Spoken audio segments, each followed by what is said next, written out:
ketika kita beramal soleh, contoh sedekah. Kita bersedekah seolah-olah kita ikhlas, seolah-olah saja. Contoh, kita memberikan sesuatu kepada orang lain atau kepada fakir miskin. Minimal di hati kita mengharap-harap rasa kata-kata terima kasih dari orang yang kita beri. Minimal begitu. Minimal yang kedua, kita berharap-harap agar apa yang kita sedekahkan akan kembali kepada kita dengan berlipat ganda. Minimal yang kedua. Minimal yang ketiga, kita berharap-harap pahala atas kebaikan-kebaikan, atas apa yang sudah kita sedekahkan. Minimal yang ketiga. Minimal yang keempat, kita berharap-harap surga dengan apa yang sudah kita sedekahkan. Inilah bukti bahwa amal-amal kita selama ini ternoda dari ikhlas. Kenapa? Karena kita belum Islam. Kalau belum Islam, ya tidak bisa selamat semua apa yang kita amalkan. Pasti di dalamnya banyak pajak-pajaknya. Pasti di dalamnya banyak salib-salibnya. Banyak berhala-berhalanya. Banyak arca-arcanya. Yakni apa yang dituju manusia di dalam ibadah. Ibadah tujuannya hanyalah urusan dunianya. Beribadah tahajud demi kebahagiaan dunia saja, tidak untuk kebahagiaan akhirat. Karena semua yang dilakukan selama ini hanyalah serba tujuannya hanya dunia saja selama ini. Jadi untuk mengenal Rasulullah, untuk kita memperingati hari kelahiran Rasulullah, untuk kita membangkitkan Rasulullah yang ada di dalam setiap dada manusia kita, agar kita tidak jahiliyah lagi di dalam kehidupan ini, maka wajib kenal Tuhannya Muhammad dulu. Wajib kenal Tuhannya para nabi dulu. Wajib kenal Tuhannya para rasul dulu. Baru bisa bertemu Muhammad Rasulullah. Baru bisa bertemu Tuhannya alam semesta ini. Jadi awal untuk memperingati hari kelahiran, untuk memperingati bulan lahirnya Kanjeng Nabi Muhammad, maka jangan sampai peringatan-peringatan itu hanyalah ala hawa nafsu saja. Hanyalah ala zahiriyah saja. Janganlah hanya syariat saja. Tapi peringatilah hati kita bahwa sesungguhnya hati setiap manusia pun juga Rasulullah. Bukan Rasulnya hawa nafsunya sendiri. Karena bila Rasul ini masih Rasulnya hawa nafsu, berarti manusianya selama ini ngaku-ngaku jadi Allah, ngaku-ngaku jadi Tuhan, tapi tanpa disadarinya, tidak sadar selama ini kita lebih wujud daripada wujudnya Tuhan. Kita lebih hidup daripada hidupnya Tuhan. Kita lebih berkuasa daripada kuasanya Tuhan selama ini. Karena kita selama ini telah mentuhankan diri kita sendiri daripada mentuhankan Rasul. Mentuhankan Tuhannya Rasulullah, mentuhankan Tuhannya para nabi, mentuhankan Tuhannya para rasul, yakni la ilaha illallah Muhammad Rasulullah. Alhamdulillahirabbil alamin. Mari kita lanjutkan bagaimana caranya ati Allah, mengikuti Allah, mentaati Allah. Bagaimana cara mentaati Allah sebelum kita taat kepada Rasulullah? Ati Allah wa ati Rasul. Jadi bagaimana sih caranya taat kepada Allah itu? Caranya taat kepada Allah, ya jangan jadi Allah di dalam hatimu. Cara taat kepada Allah adalah ya jangan jadi Tuhan di dalam hati kita. Cara taat kepada Allah itu ya jangan jadi penguasa di dalam hati kita kecuali Allah. Itulah cara taat kepada Allah, yaitu mengenal sifat-sifat wajibnya Allah dan mengenal sifat-sifat muhalnya Allah yang sudah diterangkan tempo hari. Contoh ati Allah di dalam sifat wujudnya Allah, wajib bagi Allah ada, wajib bagi Allah nyata, wajib bagi Allah nampak, wajib bagi Allah wujud dan jelas. Kebalikannya sifat muhalnya, wajib bagi selain Allah itu tidak ada. Wajib bagi selain Allah itu gaib. Wajib bagi selain Allah itu tak nyata. Wajib bagi selain Allah itu tak ada. Itulah sifat wajibnya Allah dan sifat wajibnya selain Allah. Sifat wajibnya makhluk kan harus tak ada.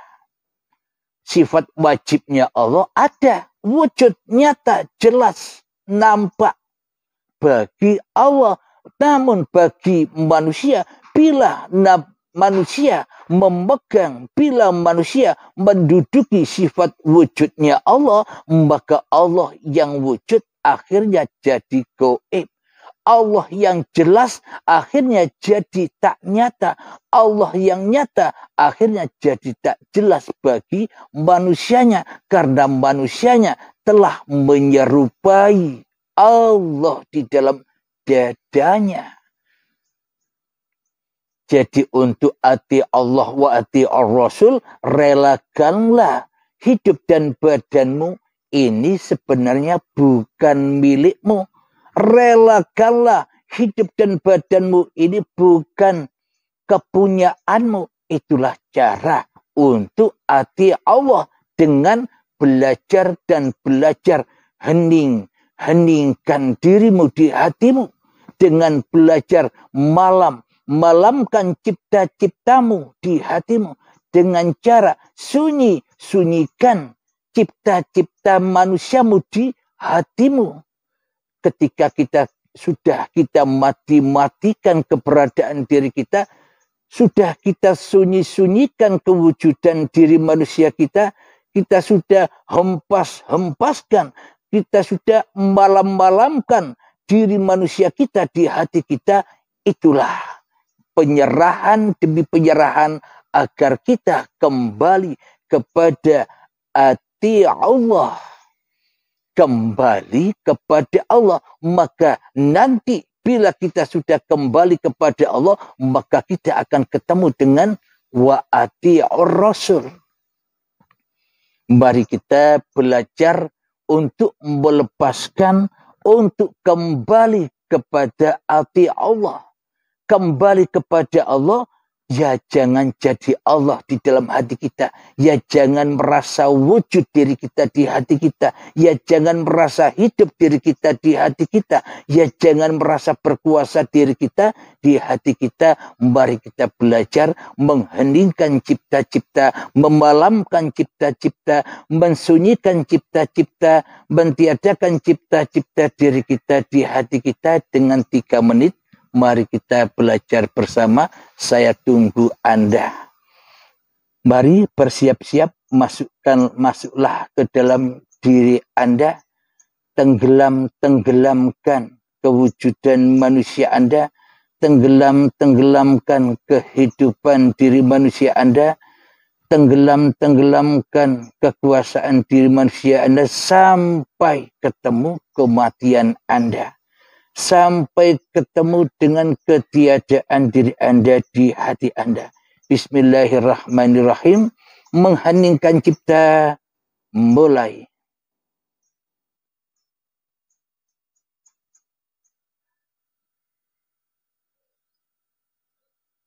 Silakan, jangan pedulikan saya, masuk saja sendiri. Jangan pedulikan yang lain, jangan pedulikan di area kita berada, silakan masuk sendiri. Perang sendiri di dalamnya. Perang, usir dirimu di hatimu. Usir hawa nafsumu di hatimu.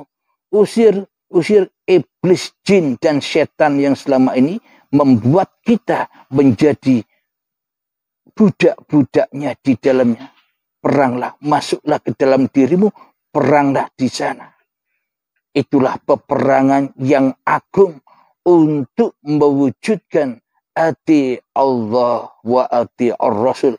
Peranglah, nikmatilah peperangan itu. Saya tunggu dengan minum kopi dan merokok. Silakan berperang.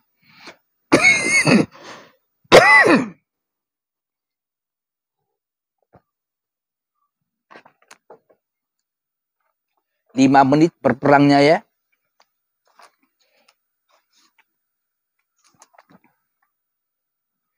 Karena peperangan inilah puncak-puncaknya untuk kemenangan Islamnya hatimu. Dengan peperangan inilah puncak-puncaknya agar kita menemukan jalan keselamatan. Dengan peperangan yang ada di dalam dada setiap manusia kita, inilah jalan yang lurus untuk menuju ati Allah wa ati Rasul. Harus menumbangkan selama ini kita mengikuti, kita taat ati setan. Kita selama ini taat kepada setan.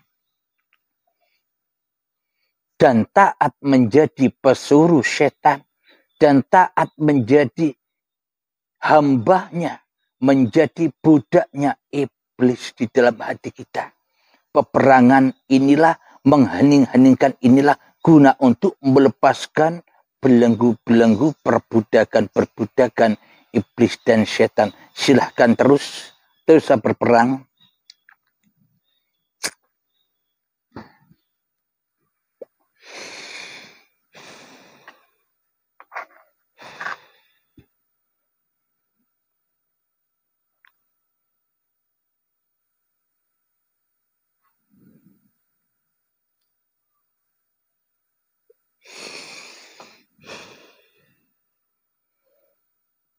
Mengheningkan cipta selesai.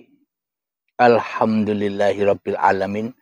Bagaimanakah cara berperang Anda? Sudah benarkah? Wajib Anda berperang terus. Terus-terusan berperang. Agar apa? Agar ati Allah wa ati Rasul itu terwujud dengan sebenar-benarnya terwujud. Agar kelahiran Nabi Muhammad itu benar-benar terlahir di setiap dada kita. Agar kita tidak dijajah lagi oleh iblis dan setan.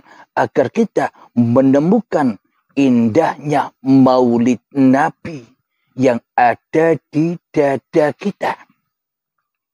Ingat, ini bukan babagan syariat, ini bukan babagan badaniah, tapi ini babagan hati, ini babagan hakikat makrifat yang harus disinkronkan antara syariat dan makrifatnya, yang harus disinkronkan cerita badaniah dengan hidup yang menghidupi badan agar sempurna iman kita. Ya ayyuhalladzina amanu, wahai orang-orang yang beriman, udkhulu fis-silmi kaffah, masuklah dirimu ke dalam agama yang sempurna, yakni pasrahkan dirimu, pasrahkan hatimu kepada Tuhan yang telah menciptakan kamu. itulah Islam yang benar. Alhamdulillahirabbil alamin.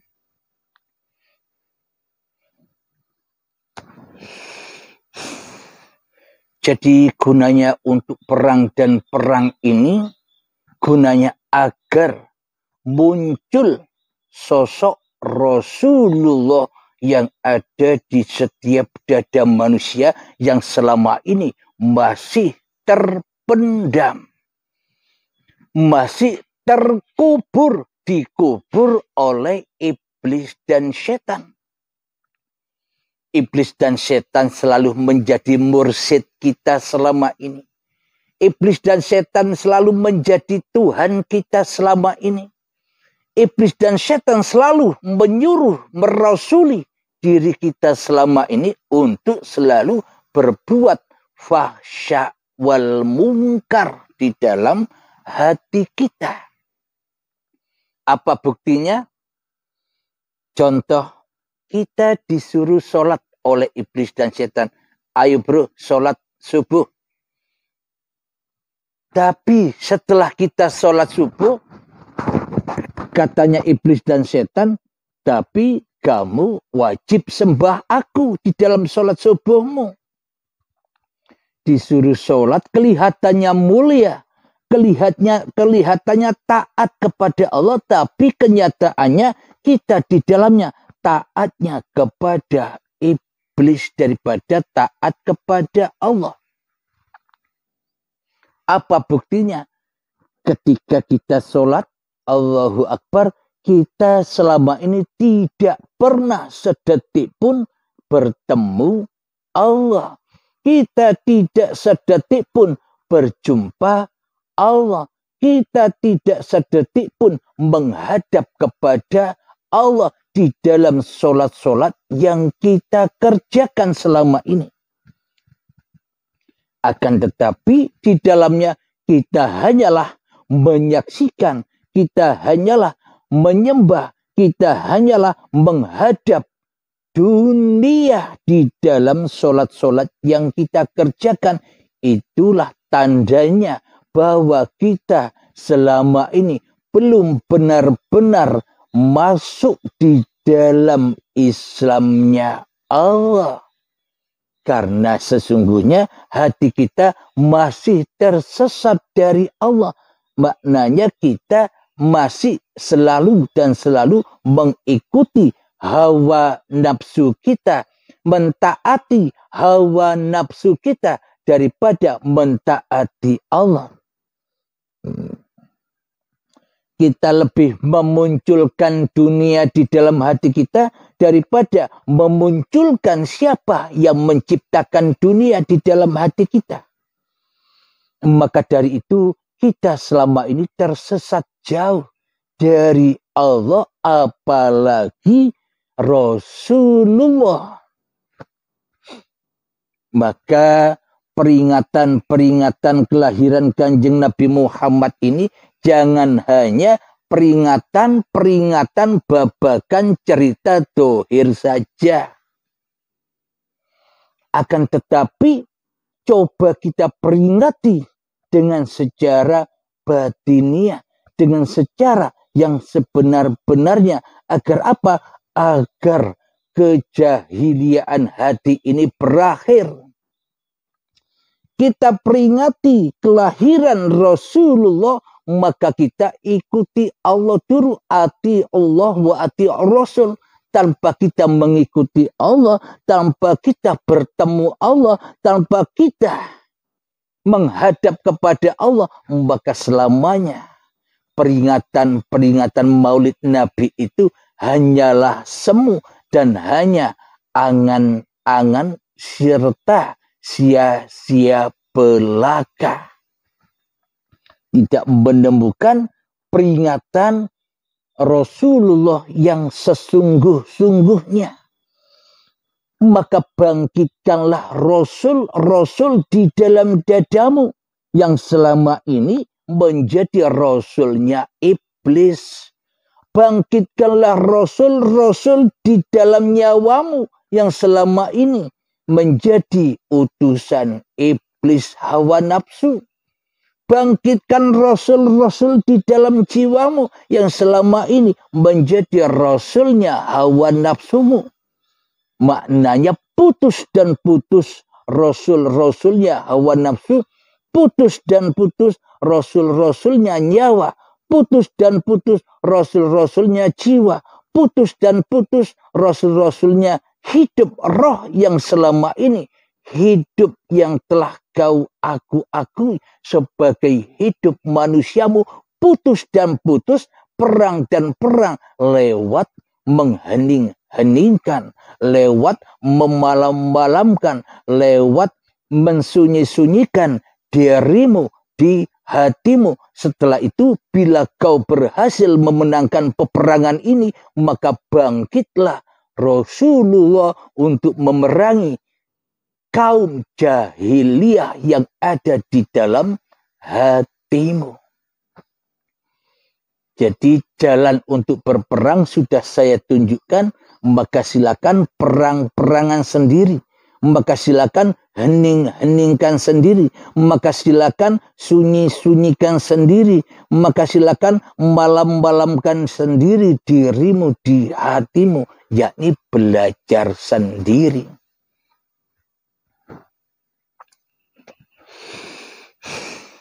Ilmu Allah, kajian-kajian yang ada di dalam pemaparan uripe Allah ini, pemahaman-pemahamannya sudah diberikan secara gratis, tis. Karena ini ilmunya Allah, bukan ilmunya Abdul Halim. Maka tidaklah mungkin saya menyembunyikan ilmunya Allah, karena bukan hak saya untuk menyembunyikan ilmu. Karena sejatinya Abdul Halim tak punya ilmu walaupun setetes air di lautan. Karena semuanya hanyalah ilmunya uripe Allah. Jadi semuanya sudah dipersembahkan secara gratis kepada orang-orang yang dihidayai oleh Allah untuk mengkaji dirinya.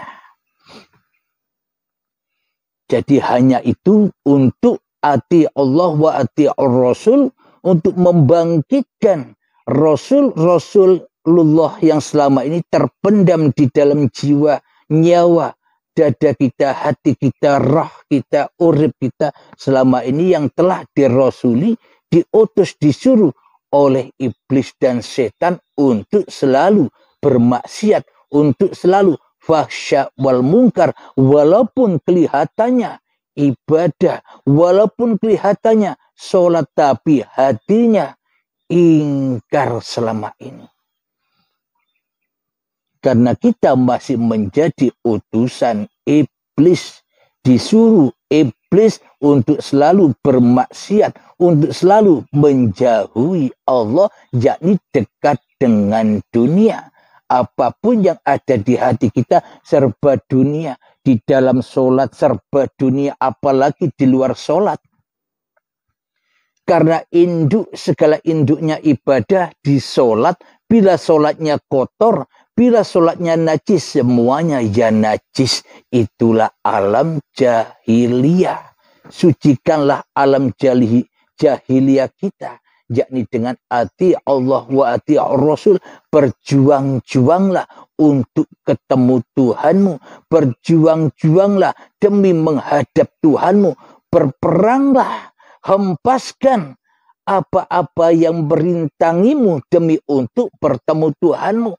Singkirkanlah penghalang-penghalang, singkirkanlah arca-arca, singkirkanlah salib-salib, singkirkanlah belenggu-belenggu yang ada di hatimu, penghalang-penghalang sehingga diri kita buta, tak melihat, menyaksikan wujudullah sebagai pencipta alam semesta ini, karena selama ini yang jadi Tuhan masih diri kita, di hati kita.